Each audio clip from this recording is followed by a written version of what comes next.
Muy buenos días para todos, que el Señor les bendiga. Bienvenidos una vez más al estudio de la Palabra de Dios y esta serie que estamos haciendo del libro de Hechos. Y no hemos hecho un estudio secuencial, más bien ha sido temático. Y hoy vamos a leer un pasaje que nos brincamos la primera vez que pasamos por aquí, Hechos 8. Ahora sí lo vamos a leer y vamos a ver qué pasa en Samaria después de que Esteban fue muerto. ¿Se acuerda lo que lo mataron a pedradas? Entonces hubo persecución y fueron esparcidos. ¿Ya? Eso es lo que leemos en Hechos 8 del 4 en adelante. Se me olvidó dar la bienvenida a los que nos acompañan por internet también. Que el Señor les bendiga. Esta es la Iglesia Pacto de Gracia, una iglesia presbiteriana reformada en San José, Costa Rica. Dice así la palabra de Dios, Hechos 4. Pero los que fueron esparcidos iban por todas partes anunciando el Evangelio. Entonces Felipe, descendiendo a la ciudad, ¿se acuerda quién era Felipe? Uno de los 7 diáconos, ¿verdad? Felipe, descendiendo a la ciudad de Samaria, les predicaba a Cristo. Ponga mucha atención porque vamos a estudiar algunas frases específicas en el pasaje, ¿ok? Y la gente unánime escuchaba atentamente las cosas que decía Felipe, oyendo y viendo las señales que hacía, porque de muchos que tenían espíritus inmundos, salían estos dando grandes voces, y muchos paralíticos y cojos eran sanados. Así que había gran gozo en aquella ciudad. Pero había un hombre llamado Simón, que antes ejercía la magia en aquella ciudad y había engañado a la gente de Samaria haciéndose pasar por algún grande. A este oían atentamente todos, desde el más pequeño hasta el más grande, diciendo, este es el gran poder de Dios. Y le estaban atentos, porque con sus artes mágicas les había engañado mucho tiempo. Pero cuando creyeron a Felipe, que anunciaba el evangelio del reino de Dios y el nombre de Jesucristo, se bautizaban hombres y mujeres. También creyó Simón mismo, y habiéndose bautizado, estaba siempre con Felipe. Y viendo las señales y grandes milagros que se hacía, estaba atónito.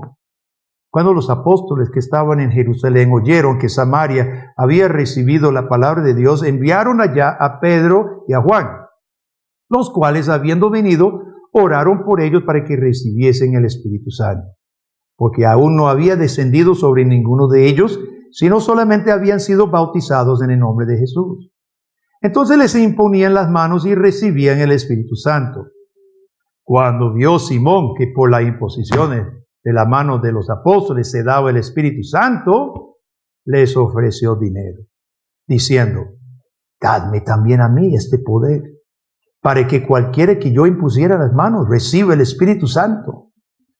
Entonces Pedro le dijo, tu dinero perezca contigo, porque has pensado que el don de Dios se obtiene con dinero. No tienes tú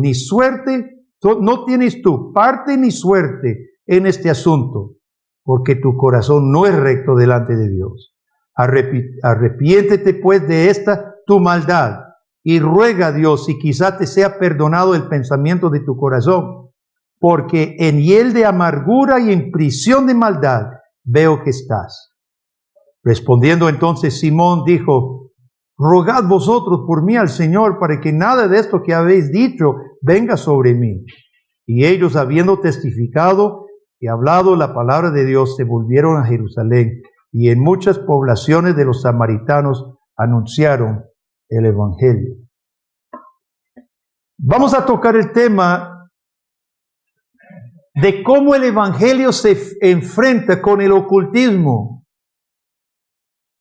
¿Alguien me puede decir cuántas veces esto es un tema no central, pero un tema importante en el libro de Hechos? ¿Cuántas veces se enfrenta el evangelio en Hechos con el ocultismo? No voy a dar la respuesta. Vaya a la casa y lo busca. El próximo domingo o durante la semana me puede decir. Lucas relata en diferentes lugares el enfrentamiento del Evangelio de Dios, el Evangelio de Jesucristo, con el poder oculto.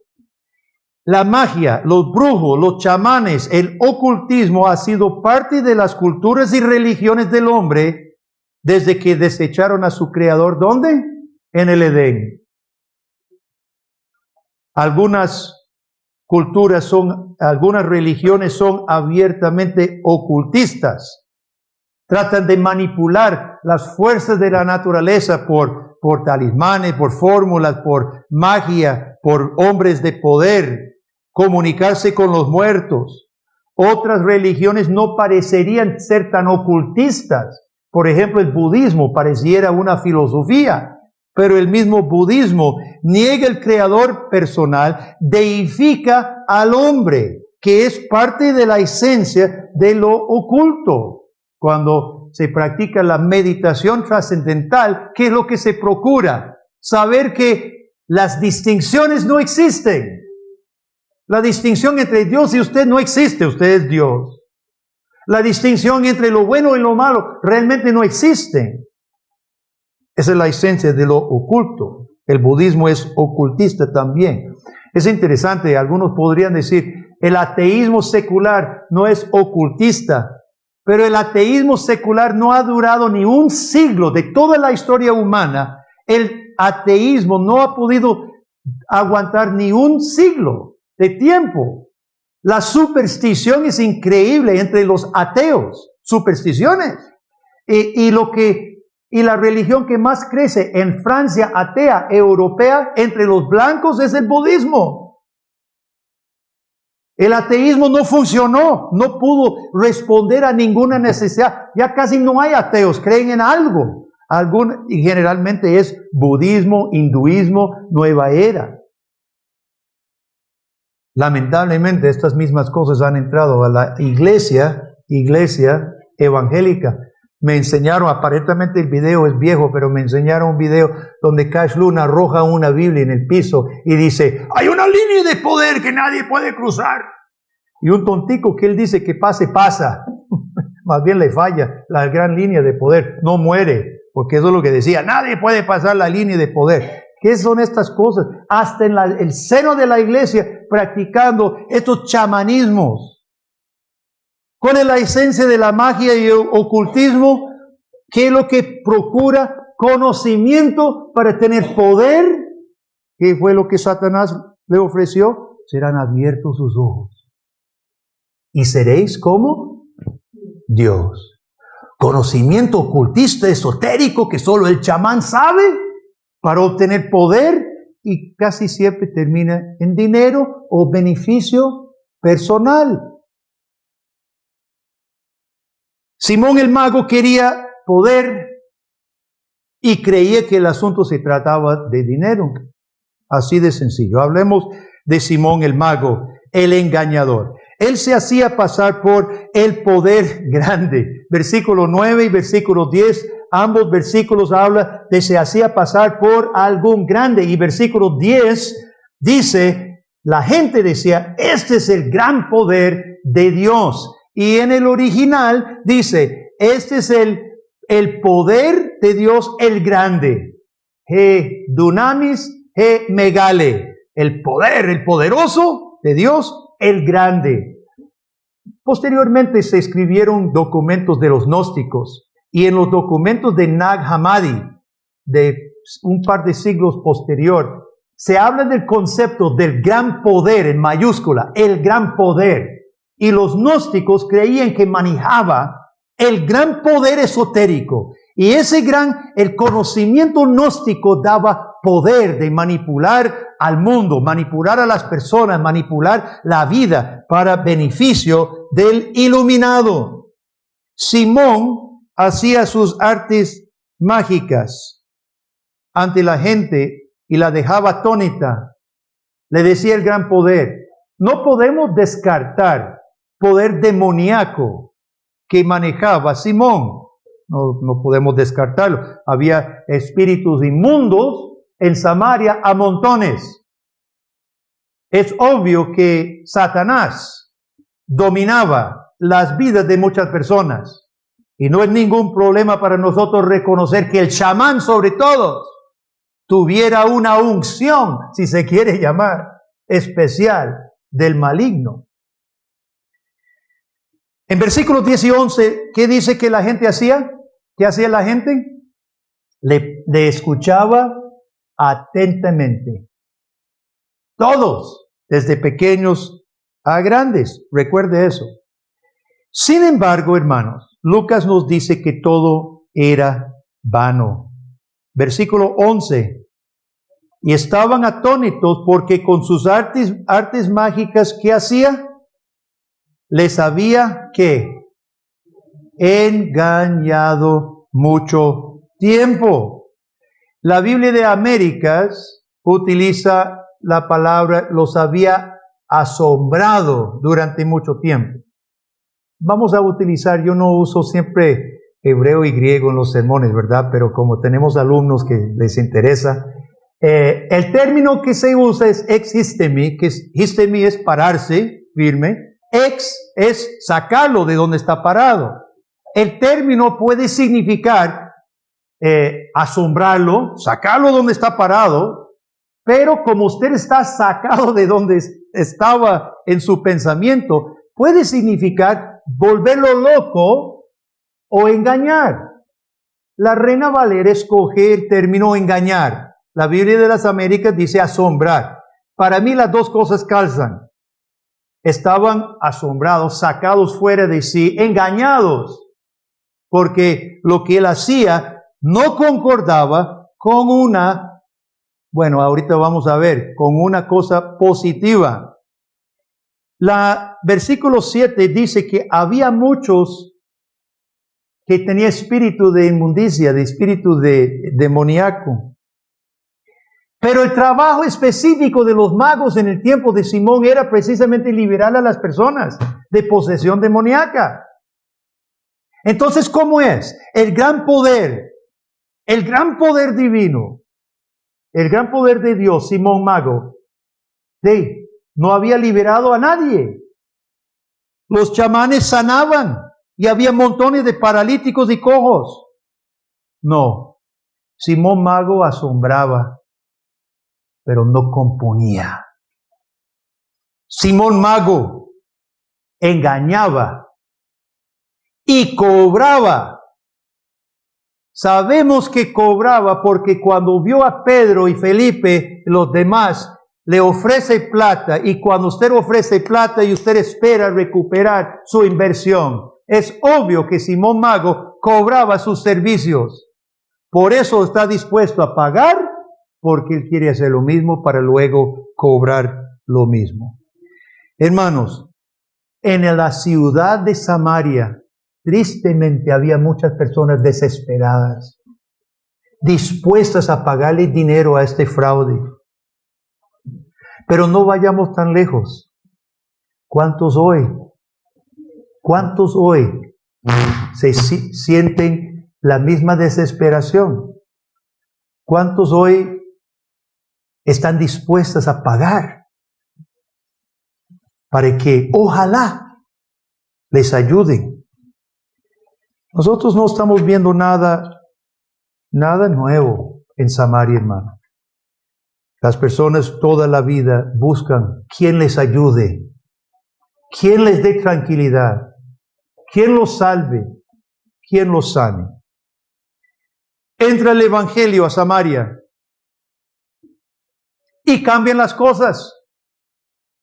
Se predica gratis. Entró Felipe, empezó a predicar, no cobró. Se sana gratis, versículos 4 a 6. Se sana gratis, no cobró sus milagros. Fíjese muy bien, hay un cambio a quien prestan atención. Y Lucas utiliza las mismas palabras, hermano. Antes habían prestado oídos atentamente a Simón Mago, versículo 10. Ahí está la palabra, dice, a este oían atentamente todos. Pero vea lo que pasa en versículo 6. Y la gente unánime escuchaba, ¿cómo? Atentamente las cosas que decía Felipe. Es que eso es importante, hermano. Hay un cambio de oído. Hay muchas voces en el mundo. Joven, escuche bien. Hay muchas voces en el mundo, pero realmente no hay muchas voces. Solo hay dos. Las voces engañadoras y las voces de la verdad. Y la gente escuchaba antes lo que pudiera, a Simón Mago y los demás chamanes. Pero entra Felipe y escucharon a Felipe. Un cambio de oído, un cambio de enfoque. Escuchan a Felipe.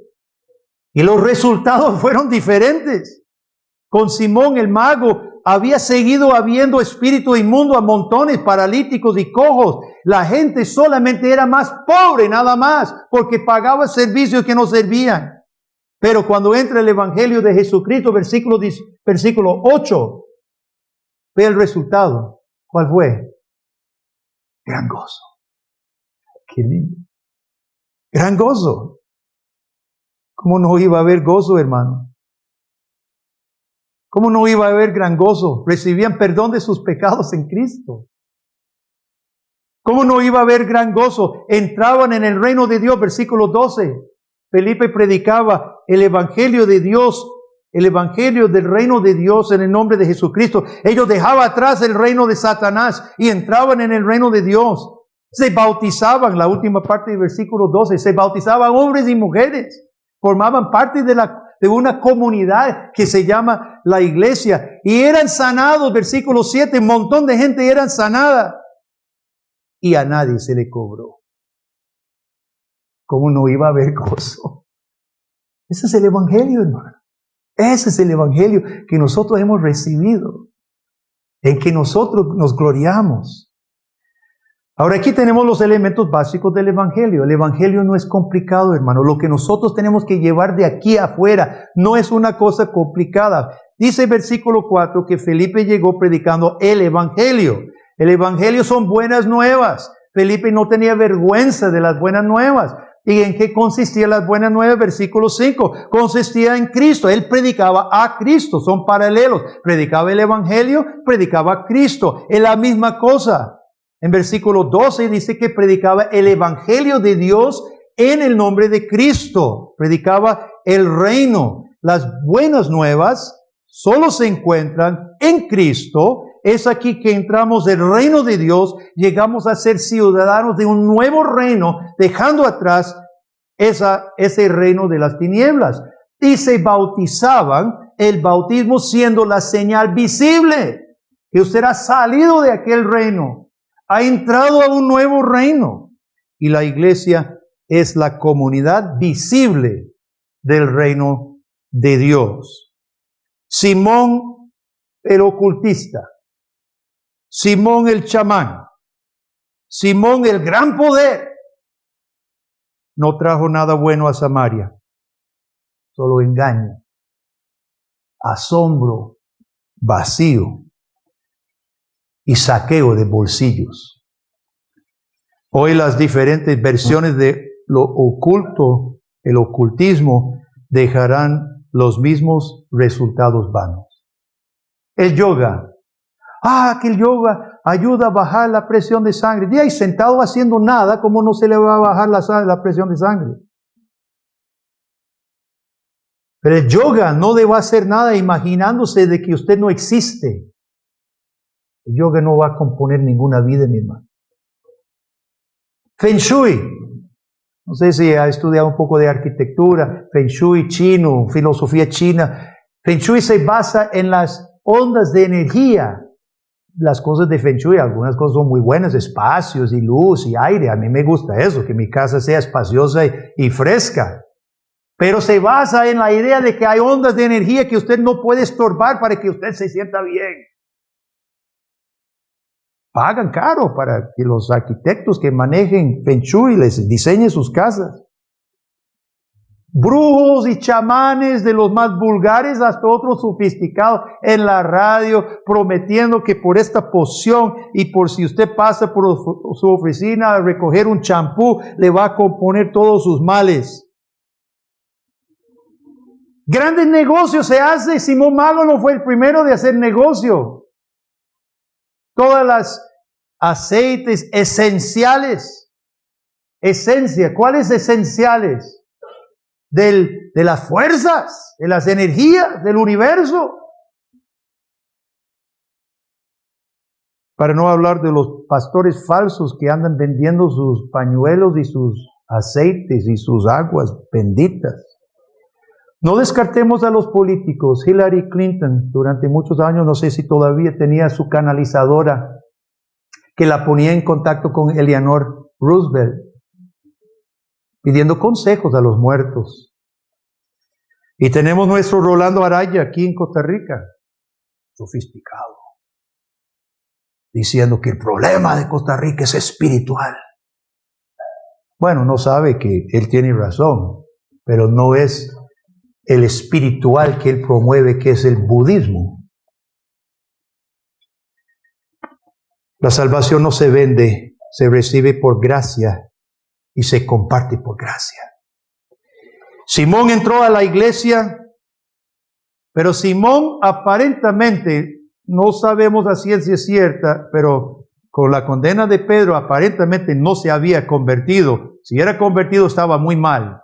Simón estaba en la iglesia, estaba bautizado, él parecía ser el discípulo más comprometido. Vea versículo 13. También creyó Simón mismo y habiéndose bautizado estaba siempre con Felipe. Cualquiera hubiera dicho, este Simón, hubo un cambio dramático en Simón. Mire, ya no hace sus chamanismos, ahora está con Felipe. No se soltaba de Felipe, era su mano derecha, ayudaba en todo. Cualquiera seguro hubo alabanzas a Dios sobre Simón. Pero ¿qué pasa más tarde cuando llega Pedro y Juan y confirman la obra de Felipe con imponer manos y el Espíritu Santo sella a los creyentes? ¿Qué pasa? Simón les ofrece dinero. Él quería los beneficios de Dios, hermanos, para beneficiarse a sí mismo. Él quería poder impresionar y cobrar por hacer sus milagros. Él no quería la gloria de Dios sobre todo. No quería la gloria de Dios sobre todo de manera gratuita. Él quería beneficiarse él mismo. Él solo pensaba en sí mismo. ¿Y cuántos hoy buscan, hermanos, los beneficios del Evangelio? Los beneficios de la iglesia, los beneficios de la salvación, solo para beneficiarse a sí mismo. Ahora yo creo que Dios suple nuestras necesidades, lo ha prometido hacer. Buscad primero el reino de Dios y su justicia, y vendrán como añadidura las necesidades físicas que tenemos. Por supuesto, Dios promete cuidarnos, hermano, pero no es el motivo de buscar el Evangelio. Comprender el Evangelio es comprender la gloria de Dios, comprender mi pecado, comprender la grandeza de la gracia de Cristo. Sin esa comprensión usted no ha comprendido el Evangelio. Y en última instancia, hermano, si yo estuviera enfermo, aunque Dios no me sanara, me ha prometido un cuerpo nuevo, glorioso, resucitado. Aunque Dios no sanara este cuerpo, que siempre va a morir, me ha prometido un cuerpo glorioso. Y si Dios no me diera la casa tal vez como yo quisiera, tan grande como quisiera, ubicada donde yo quisiera, Jesucristo dijo, voy a preparar una mansión, un lugar para ustedes. Y aunque me llegara a traicionar todos los hombres, que nunca va a ser, a Jesús sí pasó. Pero a nosotros no va a suceder. Pero si sucediera que todos los hombres y todas las mujeres y todo el mundo me traicionara, hermano, ¿qué tenemos? Tenemos a Jesús por pastor. Quiero que marquen su Biblia, Romanos 8. Quiero que meditemos estas palabras, hermanos, en Romanos 8. Escuchen bien. Romanos 8:31. Estas cosas no le interesaron a Simón Mago, pero a nosotros que hemos creído en Cristo, sí nos interesan. Romanos 8:31. ¿Qué pues diremos a todo esto?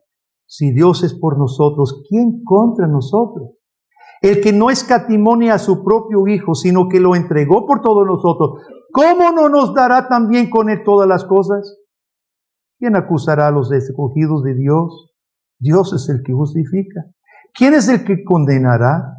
Cristo es el que murió, más aún el que también resucitó, el que además está a la diestra de Dios, el que intercede por nosotros. Y finalizando el capítulo, versículo 38, por lo cual estoy seguro que ni la muerte, ni la vida, ni ángeles, ni principados, ni potestades, ni lo presente, ni lo porvenir, ni lo alto, ni lo profundo, ni ninguna otra cosa creada nos podrá separar del amor de Dios, que es en Cristo Jesús, Señor nuestro. Ese es el Evangelio, hermano. Ese es el Evangelio. Ese es el confort del Evangelio. Ese fue el gozo que tomó Samaria. La pregunta para cada uno de nosotros escuchando esto es sencilla. ¿Reposa usted en Cristo? ¿Reposa usted en Cristo? ¿Qué es lo que nos anima a buscar lo oculto, hermano? El no tener reposo en Cristo. El no estar satisfecho con Cristo. Dios nos ha dado todo en Cristo, hermano.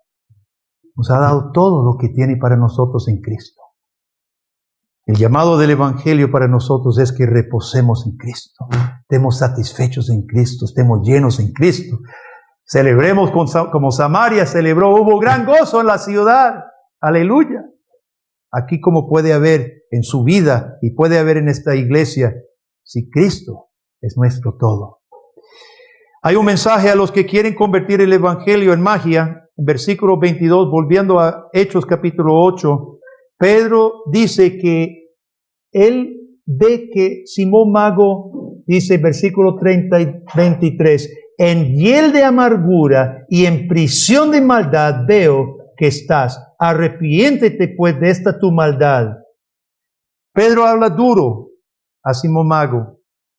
Toma las palabras que Moisés había utilizado en Deuteronomio 29. Moisés advierte a los israelitas que si vuelven a la idolatría, conociendo al Dios verdadero, vuelven a la idolatría, lo que iban a encontrar era hiel y ajenjo, amargura, hiel y ajenjo. Los samaritanos tenían cerca la verdad durante muchos siglos y los samaritanos insistieron en practicar un sincretismo, fusionando la Biblia de Dios con sus ideas idólatras. Simón Mago era cabecilla de una religión sincretista en Samaria. Simón no tenía ningún gran poder, ni lo tiene ninguno que pretenda hacer sus magias, sus artes magias ocultistas. Simón era esclavo de prisión, de maldad. Lo oculto, el ocultismo, termina siendo en última instancia una obsesión con uno mismo, hermano. La persona que recurre a estas cosas está dispuesta a usar lo que sea, aún el diablo, para sus fines propios, egoístas. Simón quería ser el gran poder divino, o con el diablo o con el Espíritu Santo, no le importaba, pero él quería el poder. ¿Y qué logró? Pedro vio la realidad de su corazón. En su corazón solo había hiel y amargura, y Simón vivía en una prisión de maldad. En cambio, todos los que oyeron el Evangelio y creyeron en Cristo, entraron a su reino, bautizándose, formaron parte de la iglesia del Señor. ¿Y cómo terminaron ellos? Con gran gozo. Gran gozo. Queridos hermanos, el ejemplo de Simón demuestra, es posible ser bautizado, es posible estar en una iglesia, es posible andar con Felipe evangelizando y estar lleno de hiel y amargura, porque hiel y amargura es el único fruto que da el diablo. Por favor, nadie se deje engañar.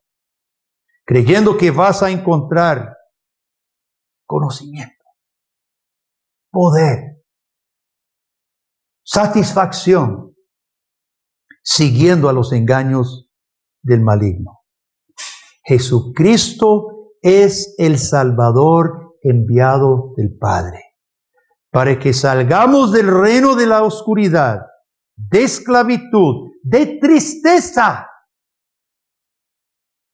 y para que entremos en el reino eterno de vida y de gozo. Quiero decir que cualquier persona escuchando este pasaje, que hoy se da cuenta que Jesucristo no ha sido su gozo todo, no ha reposado en Cristo por fe totalmente, experimenta hiel y amargura en su vida hoy, en el Evangelio. El reino de Jesucristo le es ofrecido por la fe. Gozo, reposo, perdón, vida eterna, seguridad. Crea lo que Pablo decía, lo que Pedro decía a Simón: arrepiéntete de esta tu maldad. El que se arrepiente y cree en Cristo será salvo. Los que hemos puesto nuestra confianza en Cristo, hermanos, vivamos este gozo. Yo sé que todos se nos pierde el gozo, pero hermanos, el fruto, tenemos derecho al gozo del Señor en Cristo Jesús. Vivamos este gozo. Corramos hiel y amargura, porque esos son frutos del demonio. No tiene lugar en la vida del cristiano. Vivamos este gozo. Compartamos la vida. Redoblemos esfuerzos, hermano, como iglesia, en la evangelización, las misiones, plantación de iglesias. Redoblemos esfuerzos. Llevamos buenas noticias, un evangelio. Buenas noticias de gozo en el Señor, salvación en el Señor, libertad de prisión de maldad, de hiel y ajenjo y amargura. Redoblemos esfuerzos, hermanos, por compartir y enseñemos a los chicos que Dios nos ha dado, todos los hijos lindos en esta iglesia, enseñemos desde pequeños, hermanos, que solo en Cristo hay verdadera salvación, hay futuro, hay gozo en plenitud, hay satisfacción solo en Cristo. Padre, madre, por favor, no descuide la instrucción en su hogar a estos hijos que Dios nos ha encomendado, para que esta verdad sea nuestra y nunca ellos sean tentados o confundidos por las otras cosas que son vanas. Se asombran, pero son vanas y son engaños y no llevan a más que hiel y amargura. Que Dios sea glorificado, hermanos, y que nos ayude a todos. Amén. Oremos. Padre Celestial, gracias por este pasaje tan importante, tan poderoso, Señor, que donde vemos el enfrentamiento del Evangelio con los poderes malignos de la oscuridad. Vemos que Simón Mago no tenía ningún poder comparado con el Evangelio. Y así vamos a ver otros casos en el libro de Hechos. Y Padre, nosotros confesamos que a menudo nos desenfocamos, a menudo nos despistamos, a menudo, Señor, olvidamos. Entonces perdemos el gozo, la convicción, la certeza de ser tuyo, de pertenecer al reino de Dios en Cristo Jesús. Perdónanos, Señor, y ayúdanos ahora, ayuda a esta iglesia, Padre, que nosotros estemos firmes, convencidos, Señor, y compartiendo un mensaje de buenas nuevas para todos en Cristo Jesús, librándolos de los engaños y de las tristezas, para que todos compartamos el verdadero gozo que solo se encuentra en Cristo. Gracias, Señor. En el nombre de Jesús oramos. Amén y amén.